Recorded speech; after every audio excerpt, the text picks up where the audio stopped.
अपने आत्मा जब आप परमात्मा के साथ थे वो 64 लाख तो पहले आएंगे, उसके बाद फिर जो अन्य पुण्यात्माएं आपके घरों में जो आएंगी, आपके संतान रूप में, आपके कोई नाती रूप में, पोता या पोती रूप में, वो तो अलग से आएंगी। बहुत अच्छी आत्माएं आपके घर जन्म लेंगी जो परमात्मा के स्टॉक में पहले से रखी हुई है। उस परमात्मा कबीर जी का इस काल के प्रत्येक लोक में 21 ब्रह्मांड में एक गुप्त स्थान है जहां पर उन पुण्यात्माओं को परमात्मा ने रखा हुआ है जिनको पिछले कलयुग में सार नाम प्राप्त हो गया था, वो पार हुए नहीं और फिर वो काल के हत्थे चढ़ गए थे। क्योंकि इस ज्ञान से आपकी आत्मा में ऐसा दृढ़ निश्चय अवश्य हो जाएगा कि ये सुख जो है, चाहे राष्ट्रपति बन जा, चाहे प्रधानमंत्री बन जावा, और भले ही हम कोई देव पद प्राप्त कर लें, आपकी आत्मा धिक्कारेगी उसको। तो कबीर साहब के साथ ना जाने करके कुछ अच्छी आत्माएं जिनको सार नाम प्राप्त हुआ था किसी कलयुग में, तो वो पार ना हुई, दूसरे संस्कारवश किसी लोक में चले गए। तो उसके लिए परमात्मा कहते हैं शिव मंडल ब्रह्मापुरी, शिव मंडल ब्रह्मापुरी चाहे विष्णु लोक में हो, हमरे गुण भूला नहीं तो आन छुटाऊं। तो जैसे कोई भक्त इस ज्ञान से परिचित और किसी कारण से नाम खंडित हो जाने से उसकी मृत्यु हो जाती है, तो वो कहाँ जाता है? आपको प्रथम मंत्र में श्री ब्रह्मा जी, श्री विष्णु जी, श्री शिव जी, श्री गणेश जी और श्री दुर्गा जी आदि इन देवों के वो मूल मंत्र दिए जाते हैं जिनसे आपको बहुत लाभ मिलना है। तो उस कारण से आप पार ना हो गए तो इनके लोकों में जाओगे वो सुख भोगने के लिए जो आपको इस प्रथम मंत्र के बेनिफिट प्राप्त हुआ है।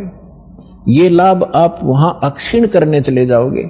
वहां जाकर आपको याद आएगा कि ये तो गुरुजी बताया करते थे कि हमने यहाँ का देव पद भी नहीं लेना, राज्य पद प्राप्त नहीं करना, यहाँ हमारे पुण्य नाश होते हैं। तो वहां जाकर फिर वो रोते हैं। और ये जो प्राइम टाइम होता है इसका सीमा है। जैसे अब जो पिछली पीढ़ी चली है इसका समय निर्धारित है, उसके बाद ये भक्ति नहीं रहेगी। इस बीच जो निकल गया सो निकल गया।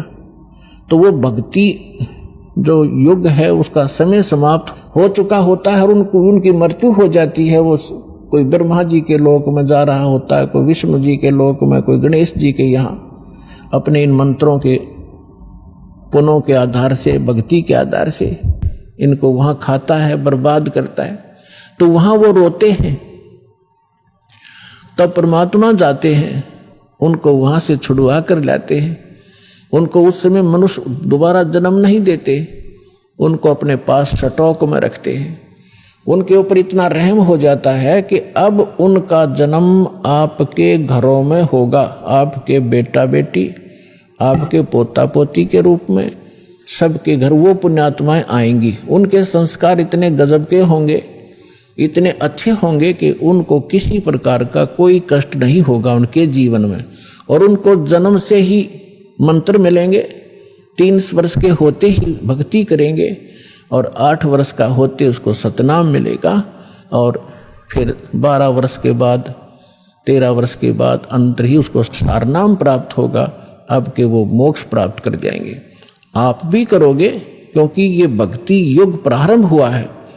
और या तो इसी जन्म में पार हो जाओगे, देखो कोशिश करना कि इसी जन्म में पार हो, फिर तो फिर ही होता है।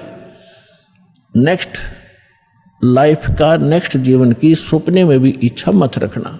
फिर भी किसी कारण से पैर फिसल जाता है तो वो फिर तुरंत ही मनुष्य जीवन प्राप्त करके तुरंत ही भक्ति पर लग जाता है।